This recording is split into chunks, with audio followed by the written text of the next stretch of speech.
Dearest friends and fellow Tarnished, welcome to the final episode of Elden Ring. And what a journey it has been. Very bittersweet, to be sure. Nearly 115 odd episodes later, here we are standing at the cusp of divinity. And there's a lot of emotions going on right now. This is sort of the final uncharted territory here in the lands between. I was just having a little bit of quiet contemplation before the episode started, just looking at the sheer vastness of the map and everywhere that we've been and explored, and how many people we've met along the way, how much we've explored and uncovered, friends we've made, friends we've lost, enemies that we've defeated after a lot of effort, trials, and tribulations, and this is going to be our crowning achievement here. As always, I want to thank everybody for being along for the journey. I don't usually say stuff like that at the beginning of the episode, but I'm not going to lie. It feels a little emotional being here, walking through the final fog gate. Just to take a quick look at what we're rolling. So we, of course, finished the DLC Shadow of the Erd Tree last episode, in which we had a very tough final battle. But here I've opted to sort of reallocate our loadout into one, hopefully, sort of ideal presentation for whatever's to come. So I wanted to let the moneymaker work. Yep, we're going to let our face out in the open. We're rocking aristocrat headband.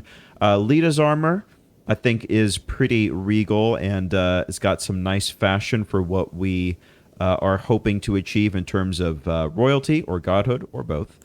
Gauntlets of Solitude and Greaves of Solitude, also from the DLC. We've got our two-headed turtle talisman, Shard of Alexander, two-headed sword talisman for the Uchi, Dragon Crest, Great Shield. The flask, we have Stamina Recovery and Crimson Bubble Tier for a little bit of free bonus health. Get out of jail free card. So we're going to start with a Keen Uchi. I did very much enjoy my time with the backhand blades, and of course, we also have a full arsenal of other weapons to try out if it turns out that the Uchi is not ideal for this boss. But I would very much like to roll with it to start with, since it has kind of been our bread and butter for the preponderance of our playthrough.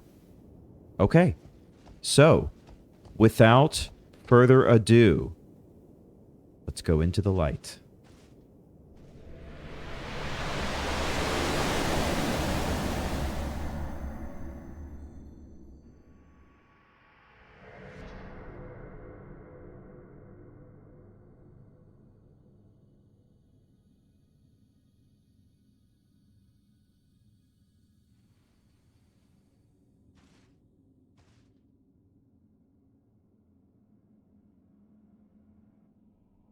And that, I assume, is Queen Marika herself, right? Looking rather worse for wear.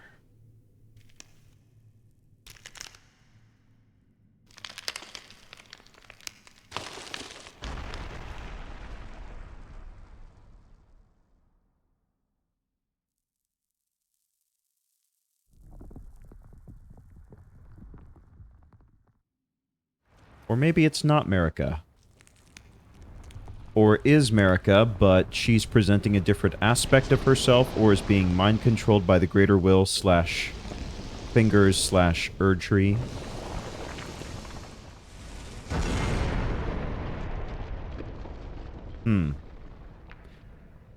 Because the Tarnished were commissioned by Marika, let's not forget.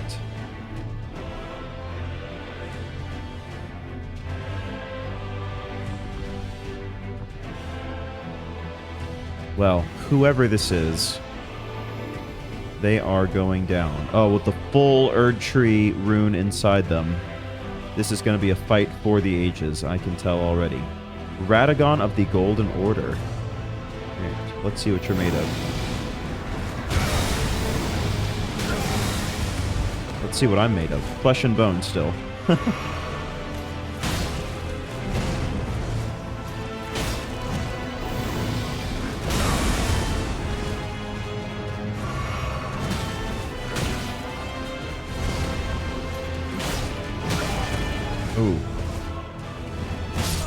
Oh, wow. He gets up quick.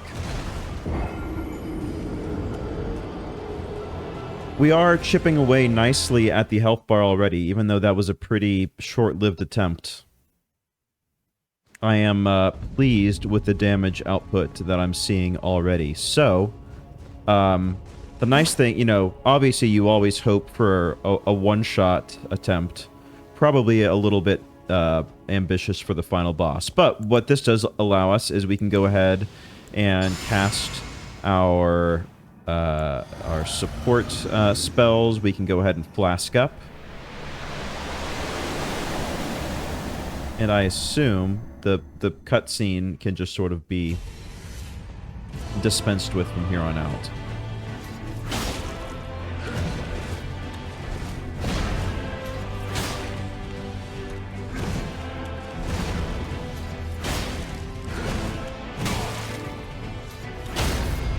Oh, hell yeah. That's a nice little early poise break right there.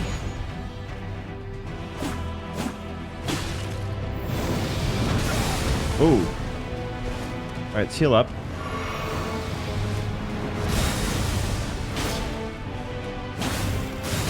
Oh, where did you come from?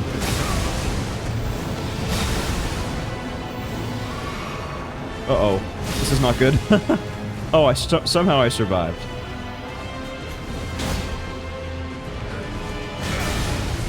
A little mistime there.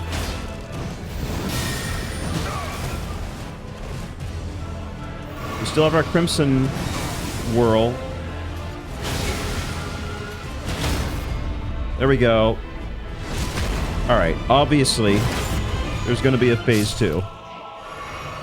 But what is that phase going to be?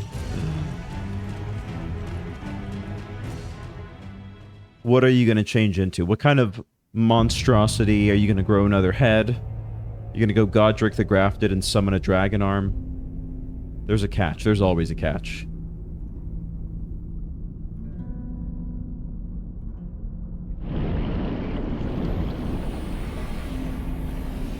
Who or what?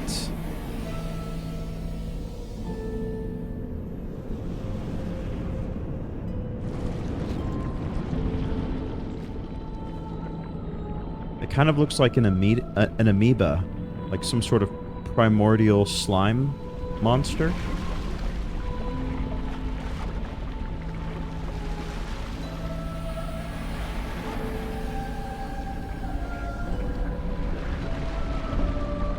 Whoa. Yeah, dragon time. Well, a dragon of sorts, I guess.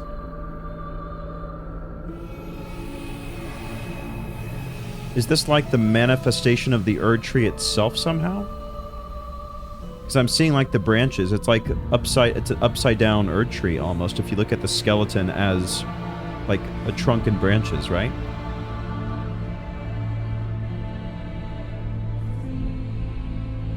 Oh, great music. Alright, well, dragons mean torrent, right?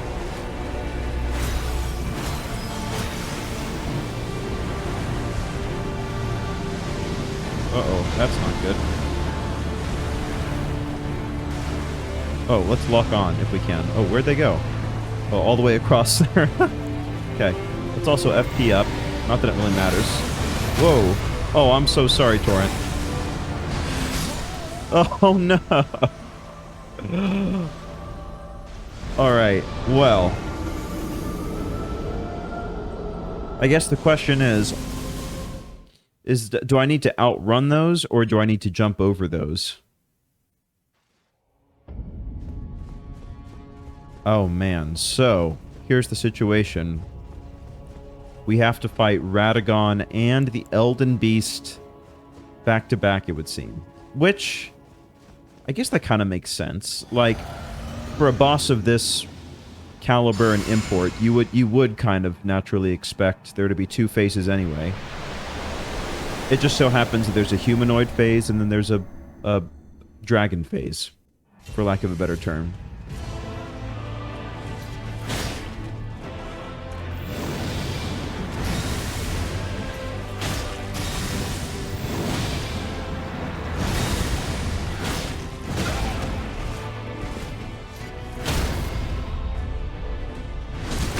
At least it's pretty easy to get the poise break, I have to say.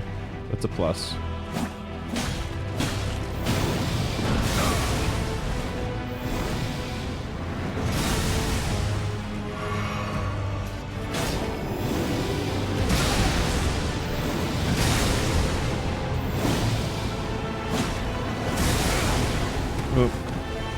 Alright, well, let's go ahead and get the final poise break at least. Yeah, I mean, fortunately, he, she, they, whatever is pretty easy, so it's not a big deal. But the trick is... I mean, I'm assuming Torrent is the answer, right? I'm gonna go on Torrent again. Oh, I love the little glass effect. Ooh. Oh, God. Wow, that breath attack really is something. Here's almost what I'm thinking.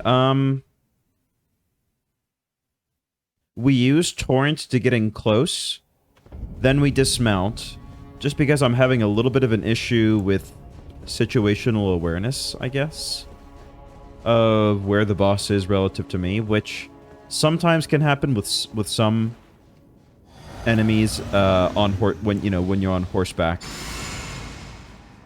Usually with dragon enemies, it's a little bit better. It's a little bit easier, so... But this is not your typical dragon, I guess.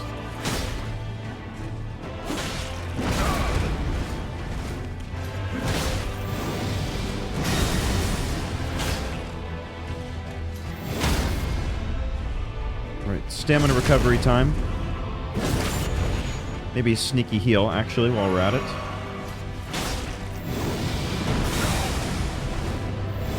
Probably just jump there. Oh, there you are.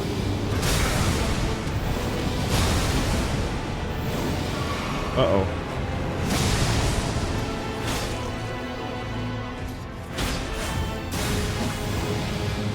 Oh, grab attack. Or something. God.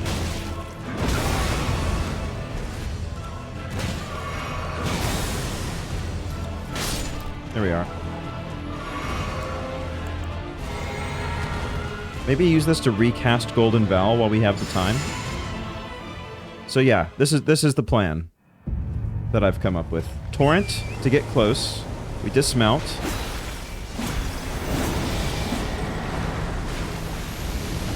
Yeah, see, part of it is the camera. I'm trying to figure out, like, where I am relative to this guy. It's kind of hard to tell sometimes. And I'm thinking locking on is maybe not the way. Alright, now we get Torrent.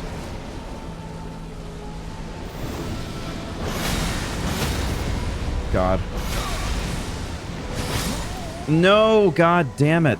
I guess... Whenever I see him getting ready for that attack, maybe it's just not a good attack to use Torrent for. So I just have to be more canny in reading the animation. And then, you know, when I see that they're about to do it, then just go ahead and dismount at that point. Is really what it comes down to.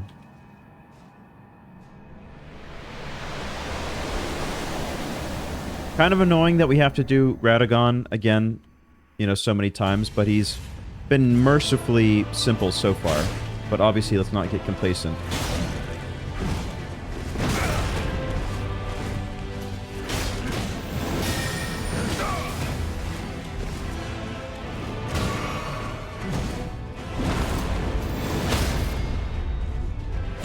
No, I want to crit. Damn. That's disappointing. I don't know why I didn't crit there.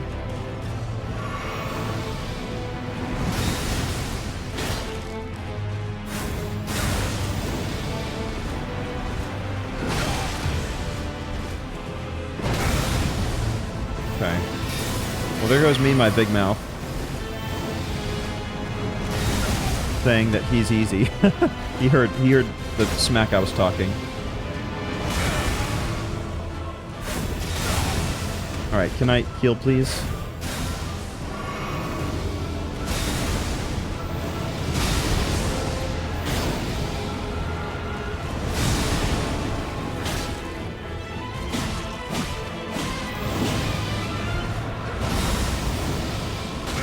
Oh, I was out of stamina at the exact wrong moment.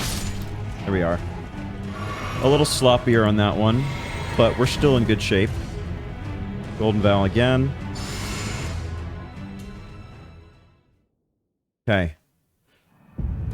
I don't know, maybe we don't go Torrent. Is that crazy to say?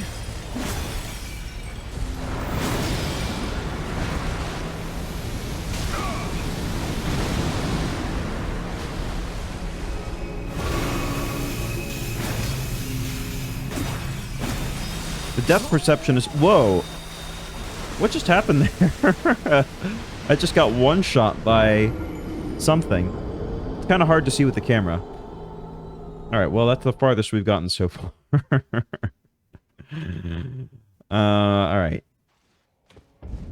You know, I'm kind of reminded of some of those messages I see in dungeons. Like the circling around required ahead. I think that is... probably true for Elden Beast, is the idea I'm getting. But it's really hard to tell what is the head and what's the tail, kind of, when there's a lot going on all at once, is what I'm saying.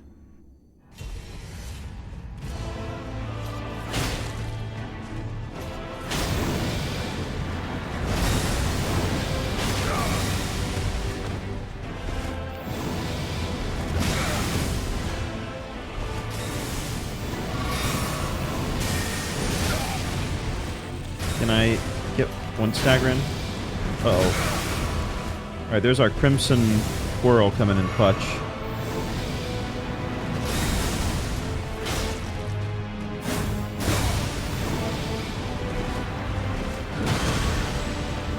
Oh, God. That's not good.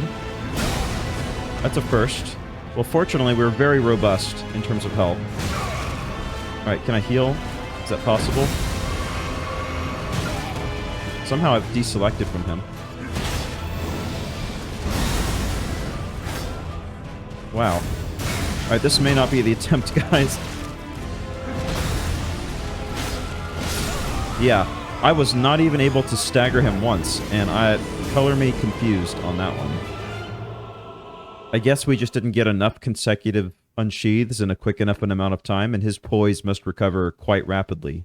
Because it felt like the number of unsheaths that we got on him was pretty commensurate to what we'd done before. So, I don't know. I'm not a numbers guy.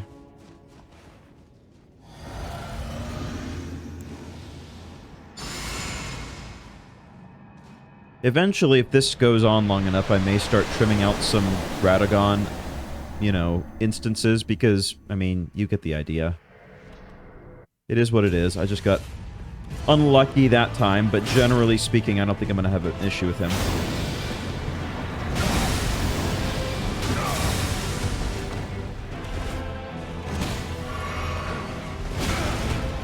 God.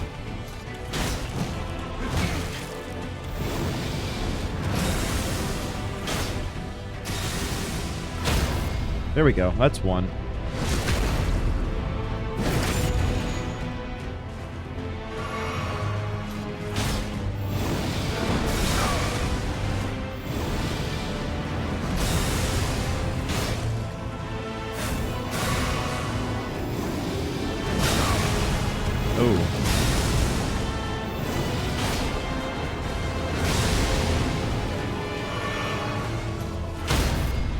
Oh, hell yeah. There we are. Didn't even need the crit. Didn't even need it. Cool beans. So... Man, Elden Beast got me shook, man. Got me shook. Alright, let's not lock on.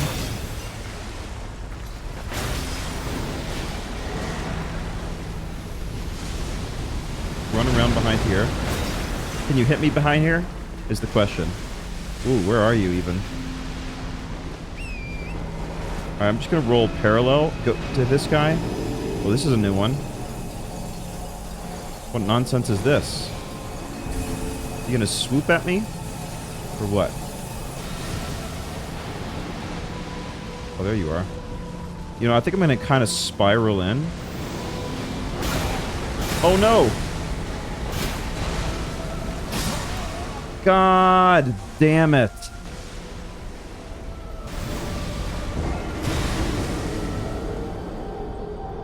So, here is a thought. They're probably doing holy damage to me, right? Maybe it's time for talisman tweaking time. So what if we... what would I give up? Maybe give up Dragon Crest Great Shield. Is that crazy to say? Like, even Radagon themselves seems like they're doing a decent amount of holy damage. Do I have that right? Oh, let me check my... Yeah, equipment load's still good. Is that crazy to say? Like, obviously the hammer is physical, but... He has a lot of, like, golden attacks, which, again, I assume is holy. So, let's give ourselves the best chance to resist the holy from Elden Beast. Just to not get one-shotted by that, you know, Disc of Death attack. I mean, I realize it's not really one-shotted, but it's a sequence which results in my demise. Man, my timing is really off on this guy all of a sudden.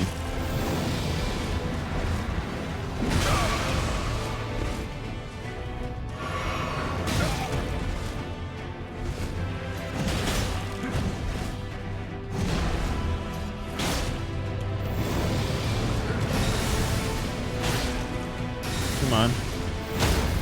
Here we are. So far, so good.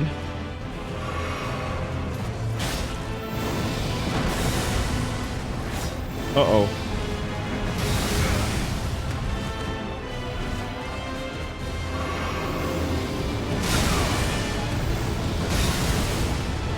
One more. Uh-oh. I guess he changes the AoE area, huh?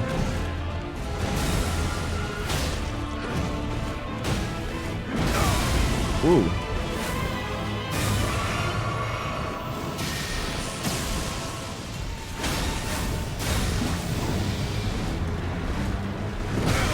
Oh, I could have just ended the fight there. There we are. Now I did.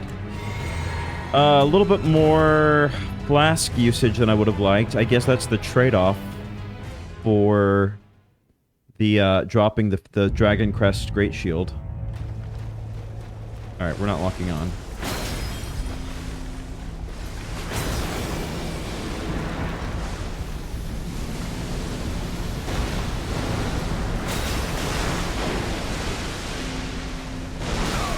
Oh, there is physical attack. That's the first one. Oh my god. Okay, he has physical attack. Message received. Okay, that's the first time we've seen that. I mean, he does have a massive sword in front of him, so maybe that makes sense. I probably should have intuited that. The one time. The one time. How does it know? How did it know that I took off my Dragon Crest Great Shield and then did an attack that I'd never seen before, namely it using its actual sword, which to this point I thought was just cosmetic. I swear. There must be an aspect where it looks at your build and changes stuff based on what it sees there, right? That's too much of a coincidence for it not to be, right?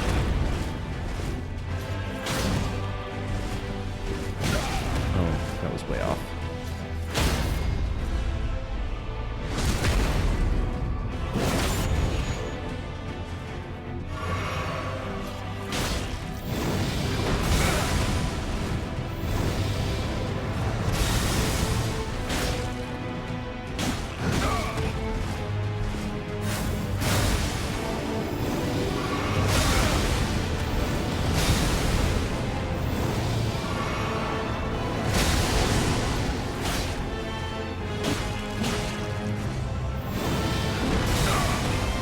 Still got hit by that, unfortunately.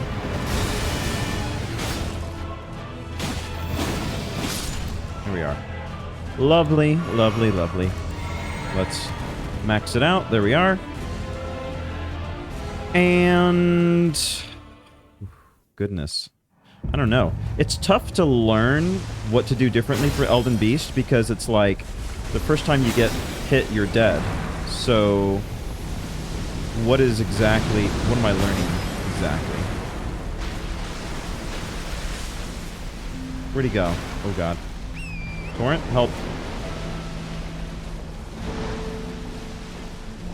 Oh, did you think I was right next to you? Oh god. What is that? Whoa. Cool attack. Oh, I see a circle there. Let's not be inside the circle if at all possible. Oh, sorry there, Torrent. Alright, can we get some attacks in?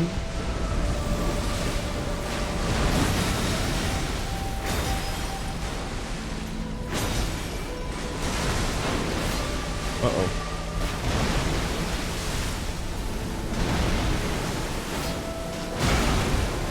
Alright, I can handle it.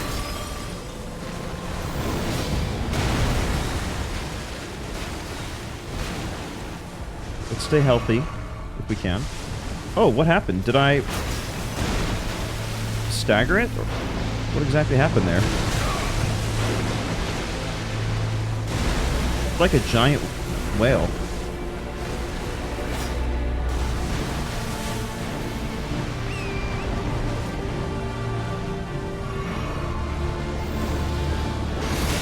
Oh, this is what I fear.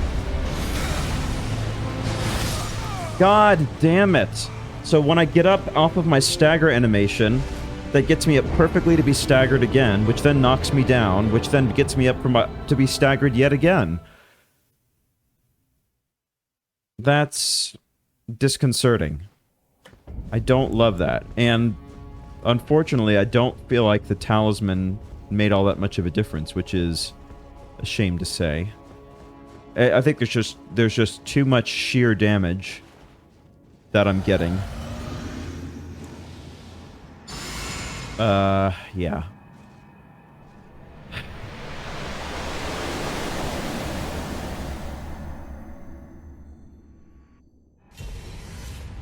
Like, that's the worst way to get got. Like, if Radagon gets me, I know it's because I was dumb.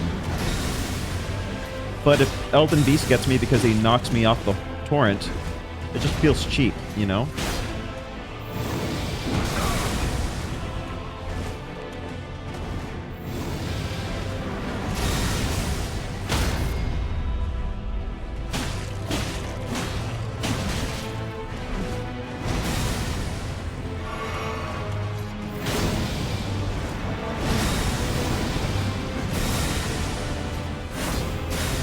Nice one. Come on, let me roll, please. Okay.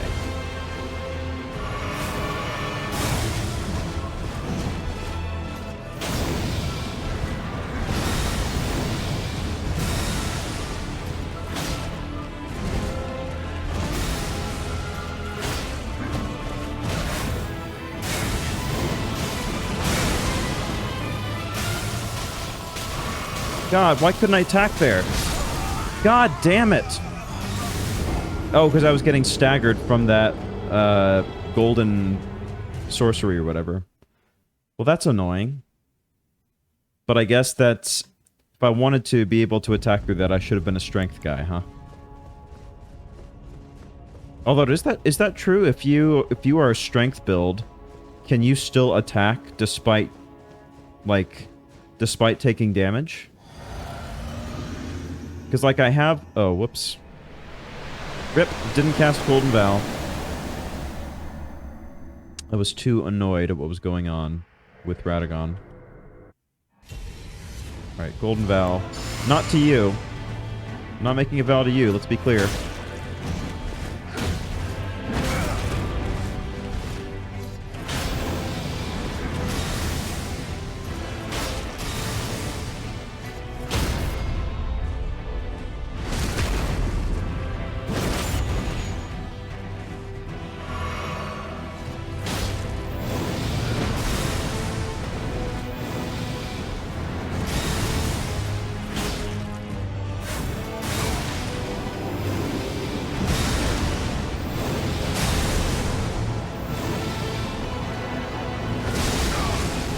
Got most of them.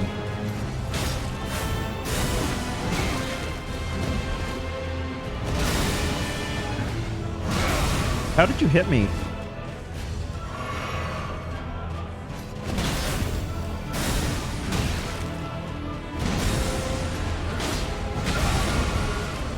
God.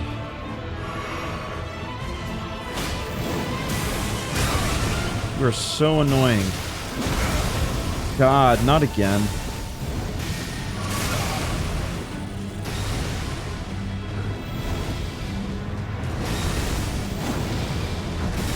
Can I please attack him? A single time is all I ask.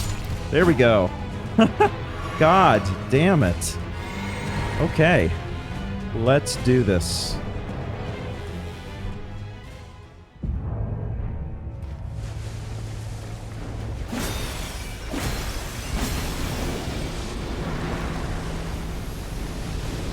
Alright, I think we're still going to go unsheathed because we have Alexander's Talisman.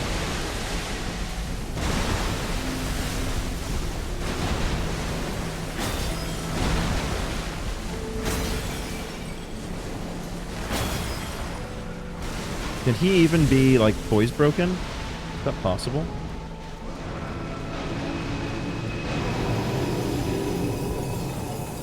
Oh, no. Torrent, help me. Okay, not bad.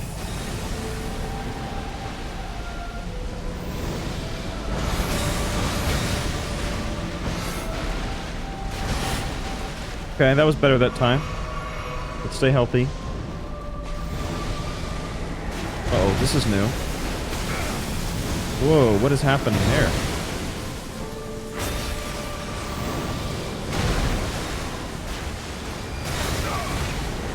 Okay, that's new.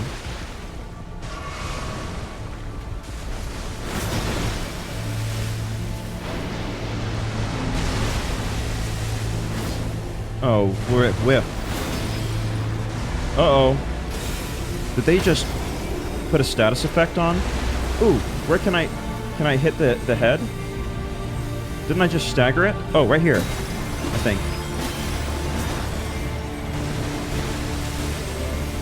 Whoa, okay. Torrent, I could use your help here. Or something. I don't know what's going on here. Whoa, that's a full Erdtree thing. What is going on?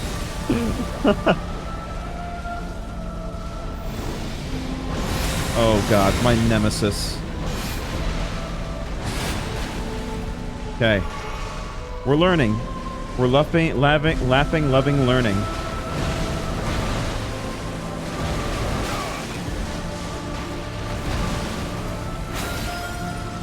Heal, last heal.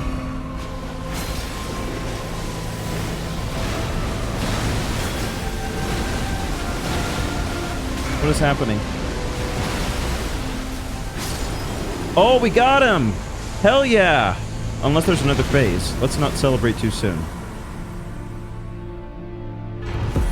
No, we got... God slain. Whoa, Elden Remembrance.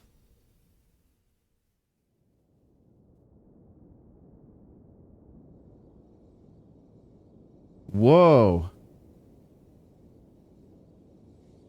So that's that. What do we have here? There's Summon Ronnie. Oh, interesting. Yeah, I would very much like to. Retrieve Lost Runes. Fractured Marika. Okay, so that probably is what happens. You know what? So it occurs to me, like in the Dark Souls franchise, there's been multiple options in how to finish, right? Like light the flame, you know, the first flame. Let's go ahead and grab this last side of grace, I guess. Very ceremonial or symbolic at this point. You know what? We should grab one more level up. Oh, look at that, 198. Let's equipment load, I guess. And then we need a cool 100,000. Do we have that in the tank? We have Marika's rune. I guess that seems appropriate, right? Seems extremely appropriate. We'll do that. And 20,000 or so. Yep, hero's rune. We are a hero, so, you know, if the shoe fits, if the rune fits. And with that, we are getting at a cool level 200 to finish this first round of Elden Ring. Wow. It's funny how the math works out like that sometimes, doesn't it? So, before we trigger the end of all things, or our ascension to godhood, or whatever it is we're about to do, so Radagon is also being addressed as Fractured Marika. So that sort of lends credence to the theory that they are like two sides of the same coin for some extent.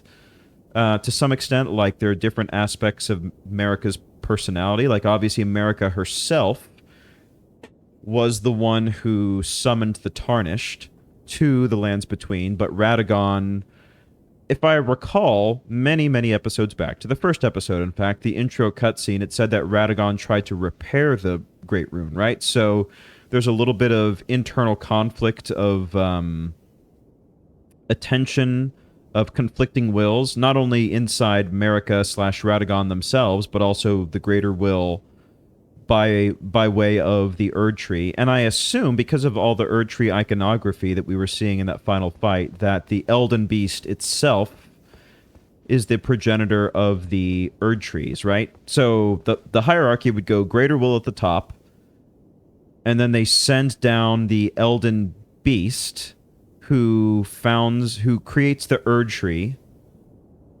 Concurrently with them, I guess, then you have the Fingers who come down independently, of the Erd Tree and the Elden Beast.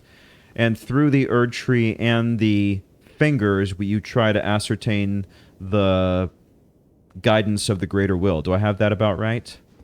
And Marika worked, I guess, from her imprisonment inside the Erd Tree to bring about the Tarnished and set all these events in motion. I guess not necessarily to free her as much as it is to remove the Erd Tree and the Fingers from the equation, which I'd say we acquitted ourselves pretty well.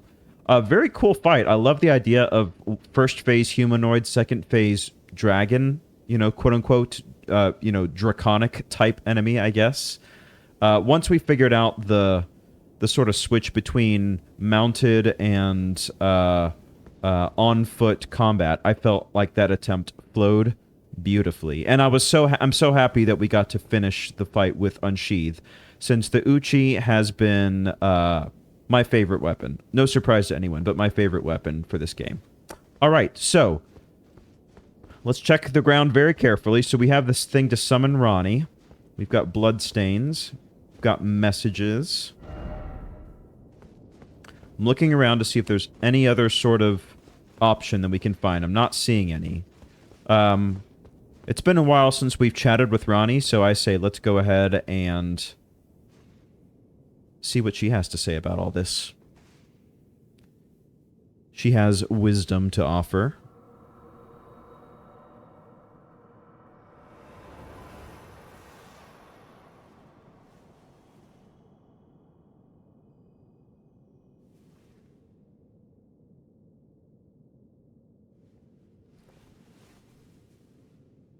The battle is over, I see.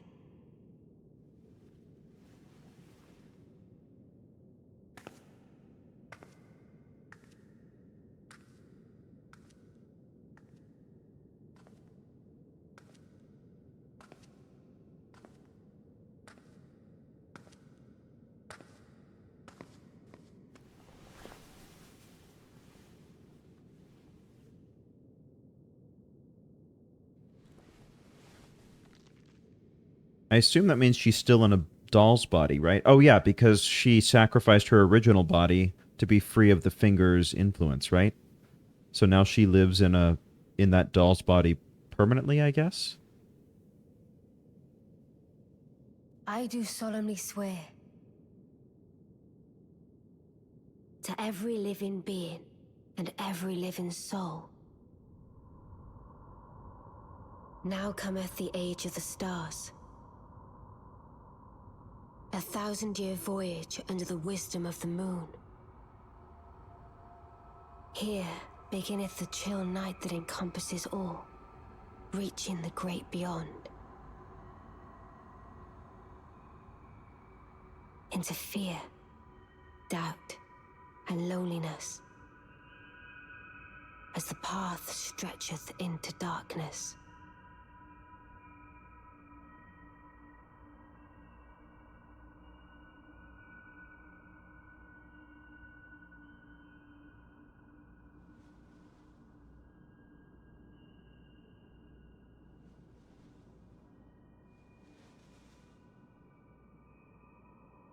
Oh, Well then, shall we? so she has her head back at least. That's corporeal, right? Oh, right, we did marry you. I forgot about that. My fair consort eternal. Oh, interesting. So we're sort of turning over the reins to Ranni, right? So instead of taking the Elden Throne ourselves, we allow Ranni to sort of step in, because she's more powerful than us, like, without a doubt. And then maybe through her influence and the influence of the power of the moon, we could start to set things to be at least better than they were, right? And break the cycle. Wow. Oh my gosh. It's cognitive dissonance seeing the credits roll in front of me right now after investing so much time and having such amazing experiences with this. This is just like, you know, the other Souls games where it's awfully sad when it's over. Like, there's satisfaction, but it's like the weight of everything that you've gone through and the journey itself. You know what, like the old adage, it's about the journey, not the destination. That is nowhere more true than in the Souls-dom franchise, Elden Ring included. So, I mean, what I usually do over the credits for these sort of games is kind of give my closing thoughts on the game itself. Overall, obviously going to be probably one of the top 3 games that I've played, just with the diversity of topography and the map. You know, like you have the very relatively tranquil start of Leyndell and Liurnia, and then venture a little farther into like Caelid and the Volcano Manor area, and eventually up to the mountaintops of the Giants. Really nice variation in ecology, you know, enemy types. Really, it's hard to put my finger on what my favorite area was, just because there's there was so much, you know. It's really hard to beat that first area, though. Just stepping into what feels like an endlessly vast world and having it all laid before you and thinking, what have I got myself into? Like, that feeling alone is hard to top. I really enjoyed the variety of weapon types. I think that was a major strength of Elden Ring, and really reinforced further by the DLC, let me say. But just having the great swords versus dual wield versus, you know, katana types, daggers. Never really got into some of the more exotic weapons like, you know, fists and whips and Kaistis and such. But or even you know, bows. That's a whole other can of worms we never opened. But just having all those options available to me is such a fun feeling to have. The music, I mean, FromSoft music is always top-notch, and it's always something that I give has a special place in my heart. I have found myself going back to previous Souls games that I've already played and listening to the soundtracks, just because that's a fun, easy way to recapture the feeling without having to actually invest the time to to get to that boss again. I love how they had a Latin translator there in the credits anyway. But again, that sort of speaks to the point of how cosmic everything felt, and like there was incredible weight to the lore. A lot of it was very hard to understand, but not everything has to be, easily consumed to be valuable and rich. And I certainly feel like it was in this instance. Really enjoyed exploring the various NPC quests along the way and sort of being a fish out of water and figuring out, all right, who are the different power factions that are contending, who can I trust, knowing that, things will probably end badly for most people involved in this world. What is the least bad thing that I can do? It's not what's the best, it's what's the least bad decision that I can make. And it's fun to see that Ronnie's quest especially sort of came to fruition there. I'm really glad that there was a little bit of a payoff there at the end. As far as the bosses themselves, well, first let's start off with the negative. What things didn't I like? Obviously, Valiant Gargoyles comes to mind. Probably one of the worst bosses that I've had the displeasure to play in any of the Souls games. Enough said about that. I don't even want to think about it. And I don't know, just some of the Catacombs bosses just felt like throwaway to me. Like some of the Leonine Misbegottens and Grave Warden Manager, or not Grave Warden Gladiator. I understand the idea of hey, this is an easy way to get a smaller mini boss for our area and also introduce them into the larger world. But just some of them were not, frankly, quite that interesting. I feel like if there was a way to rework the Catacomb system, that would have been more enjoyable. After a certain point, you're like, all right, Catacomb copy and paste number 15 at this point. So that was not... The actual Catacomb part of the Catacomb just felt like busy work, and it's like, well, let me just get to the boss, because that's what I really care about. The Evergails, on the other hand, I actually always very much look forward to the Evergails, and probably could have used a few more of those, just one-off kind of bespoke weird bosses, like the Black Knife Electo fight. Probably one of my favorite fights that happened. A very different moveset than what I'd seen. We'd seen a little bit of the Black Hand Assassins, but the boss of the bosses, it was fun to see that sort of power come up against, to be like, oh yeah, these are the Black Knife Assassins that did the killing, right? With the Rune of Death. As far as favorite bosses, a few come to mind. Certainly Morgott, the Fell King, right? The one right in front of the Elden Throne. That one was fantastic. Godfrey was amazing as well. What else did I really enjoy? I enjoyed Placidusax, as I learned his name is pronounced. Definitely the most enjoyable dragon fight for me of the game and DLC. Not to mention, sort of having them be the apex predator and capstone achievement of Crumbling Farum Azula was very, very cool. As far as the DLC, Mesmer really stands out. I just enjoyed everything about Mesmer. The sort of references to them early in terms of oh, these are Mesmer soldiers that you're fighting when you first get into the Shadowlands, having it being referenced in various lore along the way, and really developing to a rich character, great soundtrack, and a great fight at the end. Mesmer may be my favorite fight of the whole Elden Ring experience. Wow. What can I say? I've had such a great time with this, and it makes me want to jump in right away. Begin Journey 2. No, I don't think so. Not for now.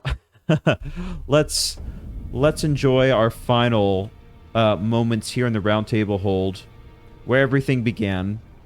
And let me just say, I always say this, especially to folks who have followed me regularly through these sort of longer games like the Dark Souls and so on. But thank you so much to everybody who's commented, whether in support to encourage me when I've made mistakes, or to point me in directions for plot points to make. I especially appreciate the really intensive mechanical suggestions that people make, sort of helping me understand like iframes and status effects and my poor attempts at trying to use the deflect flask hard tier and the advantages of dual wielding versus two-handing and all that kind of stuff.